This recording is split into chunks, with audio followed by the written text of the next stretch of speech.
Good morning, everyone. I want you to call to order this meeting of the Monroe County Board of Commissioners. It is Wednesday, June the 14th. We're here in the Nat U Hill Room.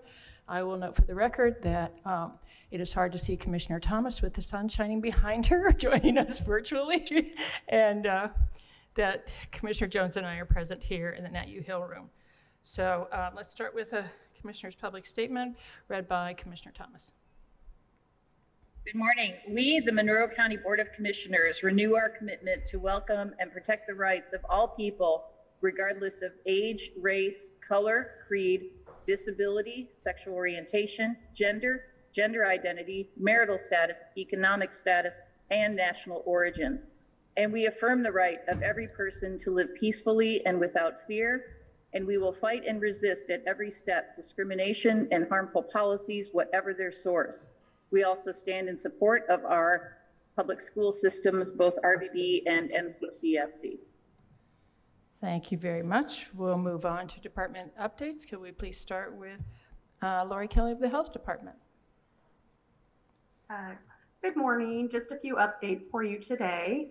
So the FDA recently approved the oral antiviral Paxlovid for treatment of mild to moderate COVID-19 symptoms in adults who are at risk for serious illness. Those seeking this treatment should contact their medical provider. And the Indiana Department of Health is starting its 2023 Smart Start vaccination program. They are doing this by helping to provide extra vaccination clinics starting July 17th.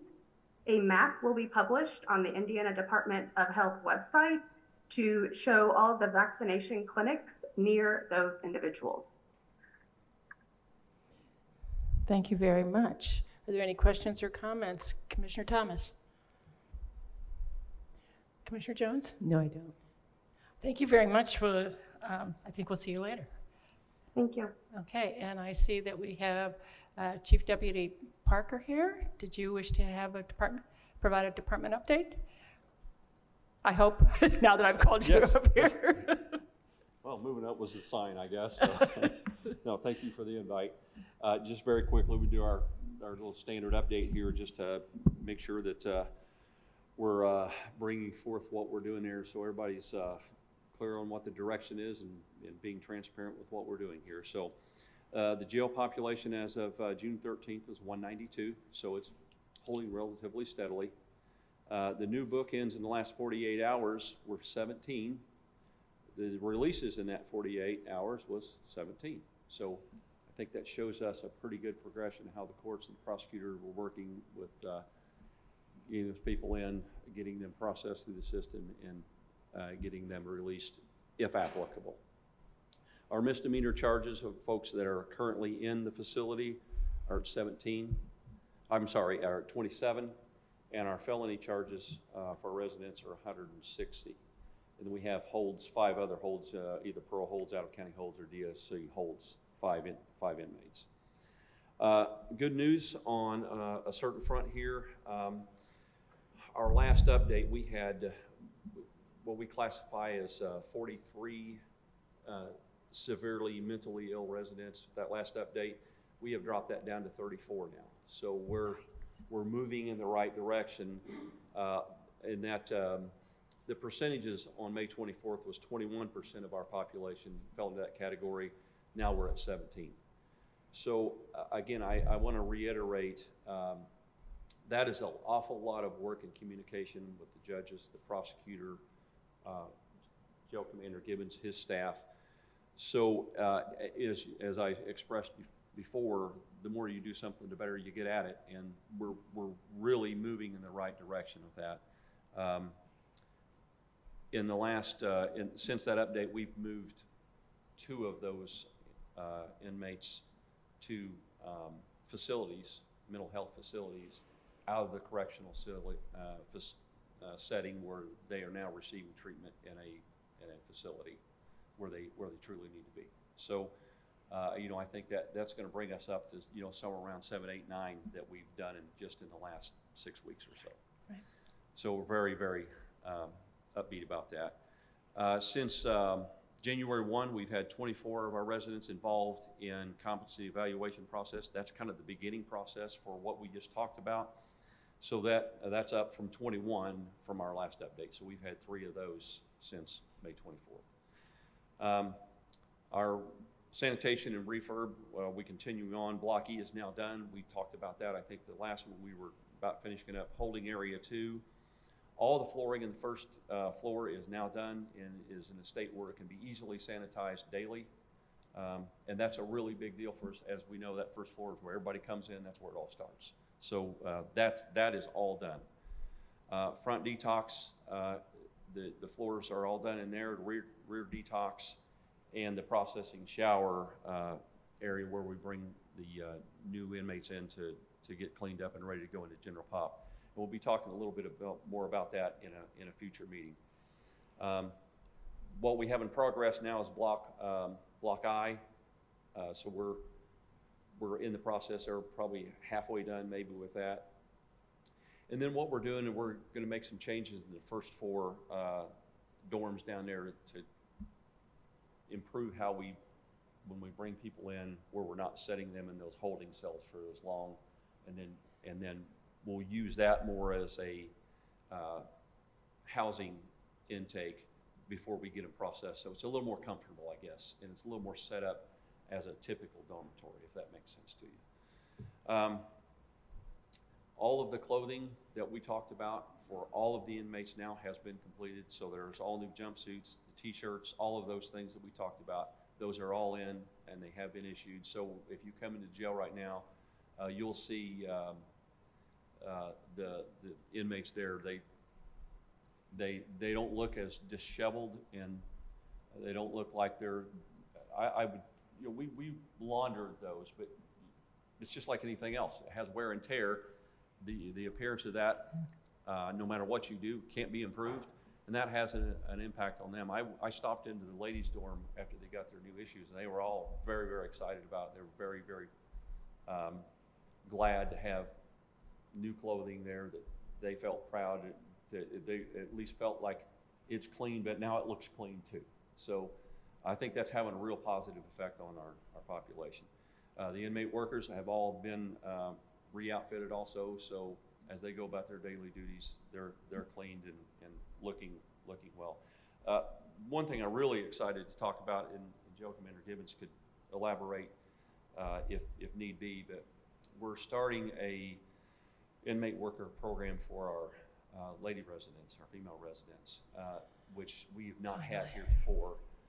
And what that's going to evolve is we're putting some standing flower planters out in the outdoor rec area, and we're gonna, again, it's a voluntary thing, but they'll be able to go out there and it's kind of have like a little gardening project where they can go out there and spend some time out there, be in the outdoors, do something productive, so that we're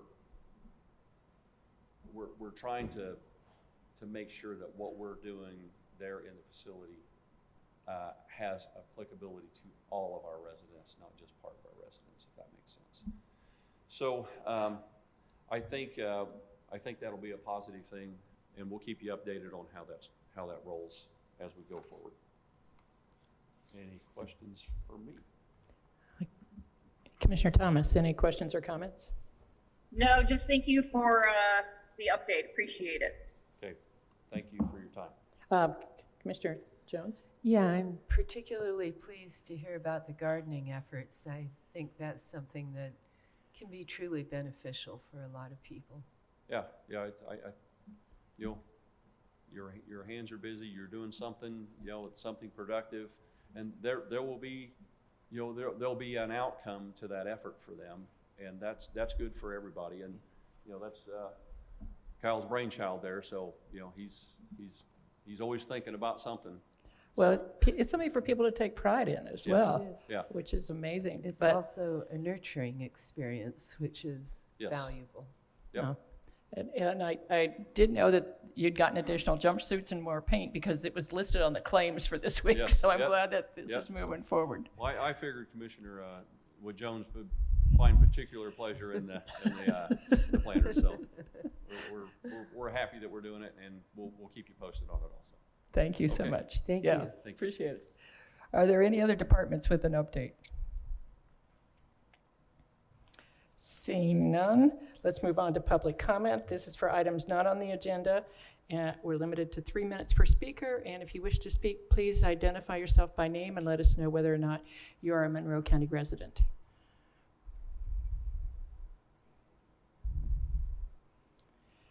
Seeing none, let's move on to the next item, approval of minutes. I move approval of the minutes for May 31st, 2023. Second. Is there any comments or questions about the minutes? I didn't see any corrections or anything, so I'll ask Mr. Cockrell to call the roll, please. Commissioner Githens, Yes. Commissioner Thomas, Yes. Commissioner Jones. Yes. Motion is approved, 3-0. Thank you. Next item, please. I move approval of the claims docket, accounts payable June 14th, 2023, and payroll June 16th, 2023. Second. And we have Carly here again to talk to us about it. The accounts payable claims docket for June 14th, 2023 totals $2,394,158.01.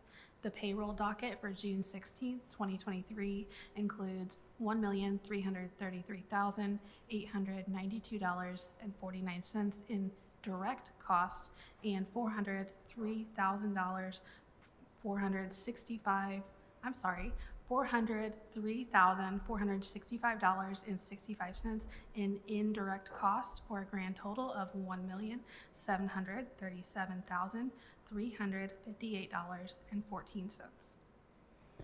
Questions or comments, Commissioner Thomas? No, thank you.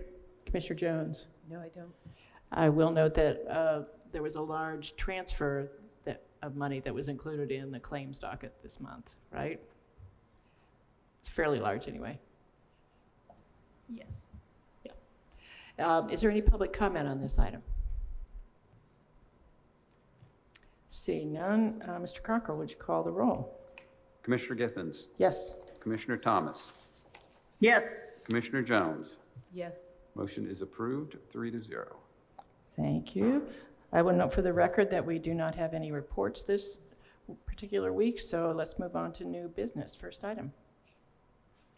I move approval of an agreement with Riverway Plumbing and Mechanical, fund name 2018 GO Bond, fund number 4811, in the amount of $13,847.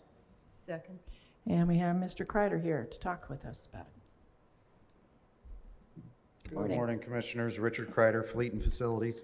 This request is to approve the quote submitted by Riverway Plumbing and Mechanical in the amount of $13,847 to replace System 3, which heats and cools the atrium at the Curry Building. The current equipment is outdated, in need of extensive repair, and can no longer provide cooling.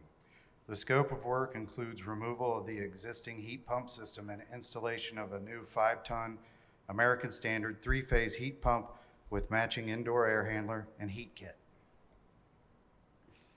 Any questions? Commissioner Thomas? No, thank you for doing this. Yeah, thank you. And I assume that this will also include good air filtration that kind of matches what we've been looking at with COVID? Oh yeah, definitely. Good, good, good, good. Is there any public comment on this item? Seeing none, Mr. Cockrell, would you please call the roll? Commissioner Githens, Yes? Commissioner Thomas, Yes. Commissioner Jones. Yes. Motion is approved, 3-0. Thank you very much. Thank you. Next item, please. I move approval of matrix integration for the installation of Ethernet cable at the Showers Building. The fund name, fund number is to be determined, the amount of $5,436.82. Second. And we have Mr. Crone here to talk with us about this. Good morning. Good morning, everyone. Greg Cron, Technical Services Department. This one's pretty straightforward. Surveyor's office is looking to relocate from its current office space in the attic of the health building over to Suite 205 and 206 of the Showers Building. That space has been always been leased space for entities outside of Monroe County government, so it does not possess any of the network infrastructure tied back to the county network that the surveyor will need. So this request is to approve the proposal put in by Matrix Solutions to run 20 or 10 pairs of Ethernet cables and data jacks and everything in order to get that office space set up. Very good. Commissioner Thomas, questions or comments? Thank you for working on this. Commissioner Jones? No, I don't. I must say I'm surprised that with everything else you have going on that you had time to take care of this, so thank you. But Appreciate that. also the surveyor's office does a lot of GIS work, which means that they need very good connectivity, so. Yes, and this space is way more conducive to what they have, so it's going to be a great move for the surveyors and everything too. So I'm glad to see this happen for them. Agreed. Is there any public comment on this item? Seeing none, Mr. Cockrell? Commissioner Githens. Yes. Commissioner Thomas. Yes. Commissioner Jones. Yes. Motion is approved, 3-0. Thank you, Mr. Crowe. Thank you. Next item, please.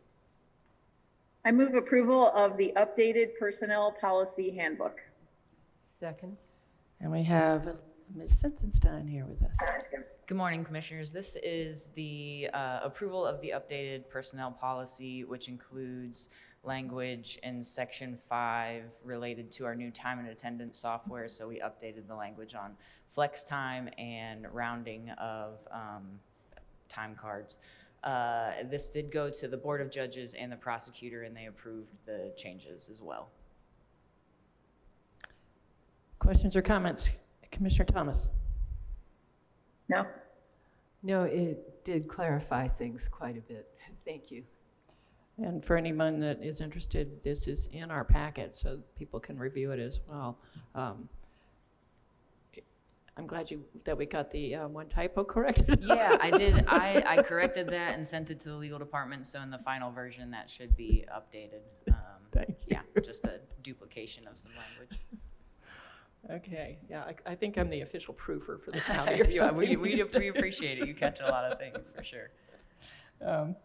Is there any public comment on this item? Seeing none, Mr. Cockrell, would you call the roll, please?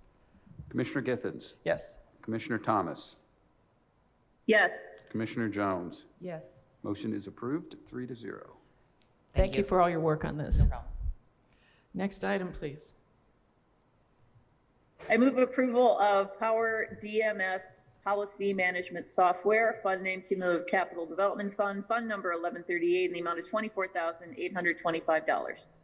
Second. And we have Mr. Barker back with us. Thank you. I'll try to be brief on this. We've had Lexable Policy Management for a few years now, and I didn't come up here to say anything bad about that. I just want to come up here and kind of talk about our philosophy here. The first item is that Power DMS is going to be just about $7,700 cheaper in the 2-year period as Lexipol is. But the bigger issue is that Lexipol has 4 different manuals for our folks to maneuver, 2 in the jail, 2 in the field, a policy manual, a procedure manual. And it gets quite confusing for them. On the jail side, it's almost 700 pages. And on the field side, it's just over 1,000. So what we want to do is, and I've talked to the officers and the deputies, and they do have trouble keeping up with that. That's a lot of information to process. So what we want to do is adapt that more towards our agency. These policies are, Lexipol kind of sells them on a national level, and it's kind of a one-size-fits-all. But as we go through the culture change that we're trying to implement, particularly in the jail, we feel it's going to be better for us to adapt those to how we specifically want to operate our facility, tie that very directly with the Indiana jail standards. There's 20 jail standards. So those will all be incorporated very specifically and very pointedly into those policies for the jail. And then we'll have some things of how we operate in the jail, and the same thing on the field side. So, sometimes I have the tendency to get in the giggle weeds on stuff, so that's just kind of the brief overview of what this request is about, if that's sufficient. Thank you, Commissioner Thomas. Any questions? Yes, I just have one question about Lexapro and whether or not there's any sort of penalty for canceling the contract, if there's any money coming back, what the situation is with that, please. Thank you for the question. The Lexapro contract ends August 5th, so it's our intention to make this coincide with that. So the answer is no. They will terminate and start on the same day. Great, thank you. Thank you. Commissioner Jones. Yes, if I remember correctly, Lexipol included a kind of short required training session as each officer clocked in for the day. Mm-hmm. Will that be the same with this one? Yes, there'll be a training module attached to this also. And that's one great thing about the way Lexipol does do their business, that they require these updates. Now, I will tell you, sometimes they got a little bit burdensome, and so what we want to do too is on those updates, we want to make those meaningful so that when something goes out, you guys know that it's important, as opposed to just checking a box. I was going to ask also, I know that Yes. were frequent updates with Lexapol, so Yes. this will be the same, that it'll stay on top of any changes.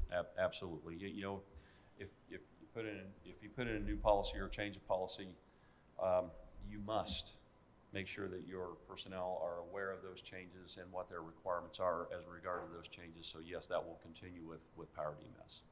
This is the same system the Indiana State Police uses, by the way. So, you know, it's pretty bulletproof.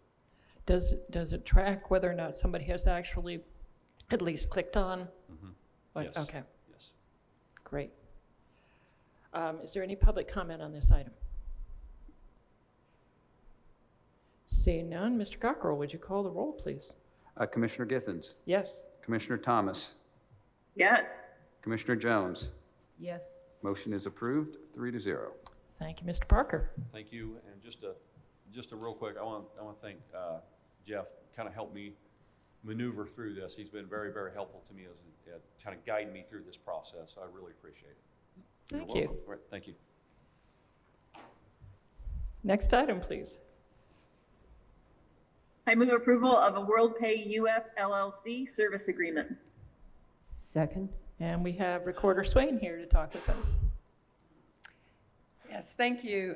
This agreement with WorldPay USA Inc. will enable the Recorder's Office to accept credit cards for payments in a way that integrates directly with our CRS software that we use in the Recorder's Office, the Assessor's Office, and the Auditor's Office. So it's a seamless integration. There's no cost to the county for this service, and fees will be paid by the customer. We were unable to take credit card payments for a period of time that lasted a little more than a year in 21 and 22. Last fall, you approved us doing a month-to-month agreement with a different vendor that was a standalone and was not integrated.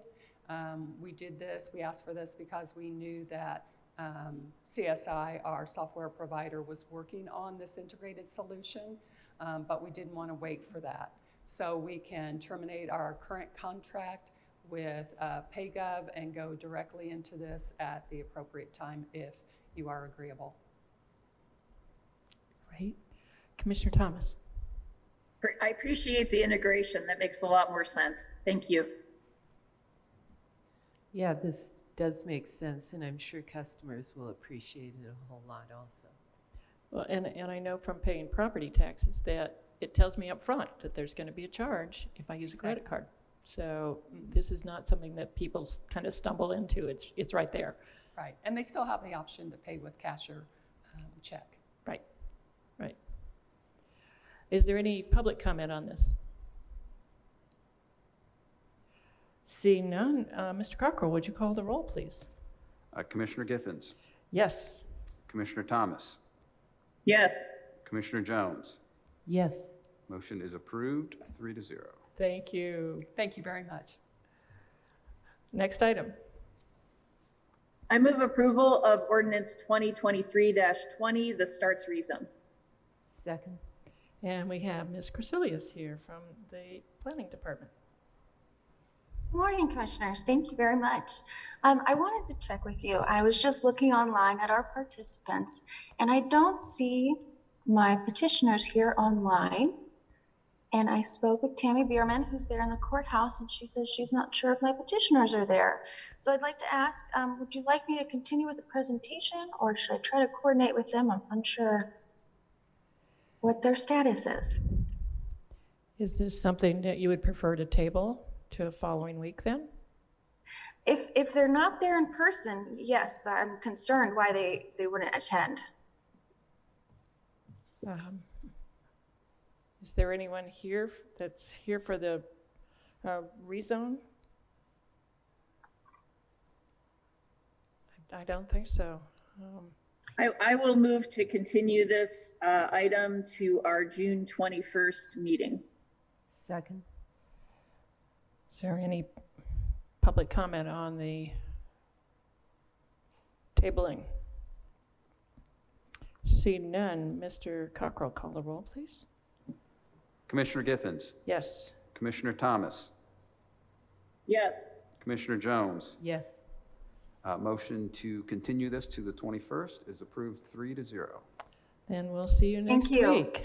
Okay. And apologize. Oh, I don't think this was anything you had any control over. Appreciate it. Thank you. Let's move on to appointments. I'm going to roll two appointments into one here. The first is to nominate Dr. Michelle Herman to the Board of Health with a term that runs through the end of this month, June 30th, 2023. And I'd also like to appoint Commissioner Githens to serve as Monroe County's representative to the City of Bloomington's Walnut College Avenue corridor study. Second. Thank you very much. I would point out that one of the things that is necessary with the Board of Health is that the state legislation has changed, and so we have to make adjustments beginning July the 1st. And Dr. Herman is aware of that and has still graciously agreed to be appointed. So I very much appreciate her willingness to work with us that way. She's an anesthesiologist here in town with many years of experience and has a background in public health. So I think she'll be a very nice addition. Is there any, I'm sorry, I'm taking the floor here. Commissioner Thomas, any comments on this? No, thank you. Commissioner Jones? No, I don't. Is there any public comment on any of these? I would just note we typically do not take Oh, public okay, comment thank on you. appointments. Wasn't sure about that. Okay. Then would you go ahead and call the roll? Commissioner Githens. Yes. Commissioner Thomas. Yes. Commissioner Jones. Yes. Motion is approved 3-0. I do have several announcements today. Today is the last day that people can apply for assistance from FEMA.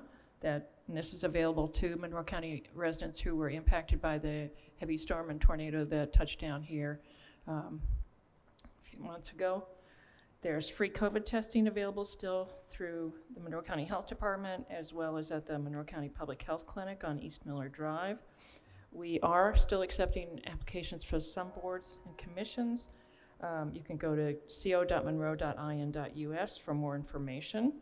The commissioners have virtual office hours. I had one on Monday and actually had 2 people show up, which was a shock to me. But it's a good time to reach out to us individually. They are private conversations. We don't record them. And if you get on the Monroe County calendar, you'll see when those virtual office hours are available. We have blood drives going on at Ivy Tech. There's one today. It starts at 1 p.m., run through 6. And there's one Friday from 10 till 3. Again, Thursday, July 13th from 1 to 6, and Friday, July 14th from 10 to 3. Again, those are at Ivy Tech.